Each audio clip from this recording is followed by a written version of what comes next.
EPFO SSA का जब भी आप फॉर्म भरोगे तो टोटल यहाँ पे 4 स्टेज होंगे, ठीक है। पहला होगा रजिस्ट्रेशन का। अब एक चीज़ ध्यान रखना कि जो भी डिटेल्स आप फिल कर रहे हो वो 10th की मार्कशीट को देख के फिल करना है, क्योंकि अगर 10th की मार्कशीट जब आपका डीवी होगा तो मेन आपकी बेसिक डिटेल्स आपकी 10th की मार्कशीट से आपकी पूरी मिलाई जाएंगी। अब क्या क्या डिटेल्स आपकी चेक करी जाती है, क्योंकि अगर कोई भी डिटेल मैच नहीं करती तो आपको हो सकता है कि कैंडिडेचर कैंसिल हो सकता है, ठीक है।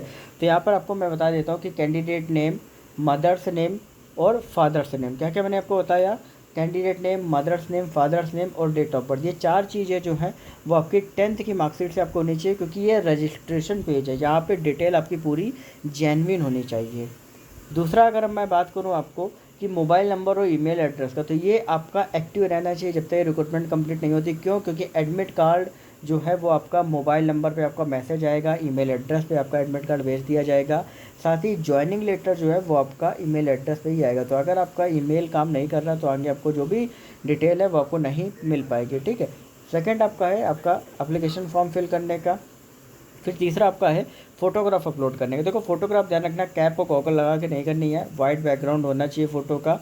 और अगर आप स्पेक्स लगा रहे हो नॉर्मल, अगर आप टेस्टेड स्पेक्स लगा रहे हो, ठीक है, तो टेस्टेड स्पेक्स में क्या होना चाहिए, आपकी जो आईज हैं वो आपकी विजुअल होनी चाहिए। बात समझ में आ रही है कि नहीं आ रही है, ठीक है। लेफ्ट हैंड इंप्रेशन, ठीक है, तो लेफ्ट थंब इंप्रेशन जो है वो आपका होना चाहिए। अगर आप ब्लू ब्लैक किसी भी इंक से अगर आप वाइट पेपर में कर रहे हो, बस ये ध्यान रखना कि अपलोड अच्छे से होना चाहिए, ऐसा ना हो कि अपलोड बिल्कुल ज़रा सा हो रहा है, विजुअल होना चाहिए। और जिसके लेफ्ट हैंड नहीं है वो राइट थंब में जो इंप्रेशन जो है उसका अपलोड कर सकता है। कैंडिडेट सिग्नेचर, यहाँ पे क्या करना है कि आपको एक वाइट पेपर में आपको ब्लैक पेन से, अब यहाँ रनिंग हैंड राइटिंग मतलब समझ रहे हो, रनिंग हैंड राइटिंग मतलब क्या होता है, एकदम फटाफट से करना है, जैसे मान लो ए के वाजपेयी ऐसा करके पूरा, ठीक है। तो उससे कोई इशू नहीं है, मतलब रनिंग हैंड राइटिंग मतलब एकदम से पूरा, अगर बीच में भी अगर आपका पेन वो हो रहा है तो उससे भी कोई प्रॉब्लम नहीं है, ठीक है। तो मेन आपको सिग्नेचर वाइट पेपर पे आपको ब्लैक पॉइंट पेन से आपको करके अपलोड करनी है, ठीक है। यहाँ पे आपको साइज वगैरह दिया है। इसके बाद फिर आपका फ़ी पेमेंट आपको जो है वो आपका पार्ट 4 है। जिसके बाद जो है वो आपका जो आपका कन्फर्मेशन पेज है वो आपका आ जाएगा। एप्लीकेशन फॉर्म जो है उसको आप डाउनलोड कर लेना, डाउनलोड करके सेव कर लेना, क्योंकि फर्दर कुछ भी रहेगा वो आपको कहीं ना कहीं आगे चल के इम्पोर्टेंट रहने वाला है, ठीक है।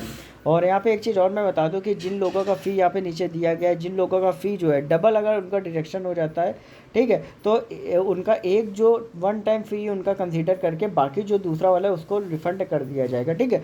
दूसरा चीज़ ये है कि जितने भी कैंडिडेट्स का जब तक सक्सेसफुल ट्रांजेक्शन नहीं होता तब तक आप अपने फॉर्म को कंप्लीट मत मानो, आपका फॉर्म इनकम्प्लीट रहेगा जब तक सक्सेसफुल ट्रांजेक्शन नहीं होगा, ओके।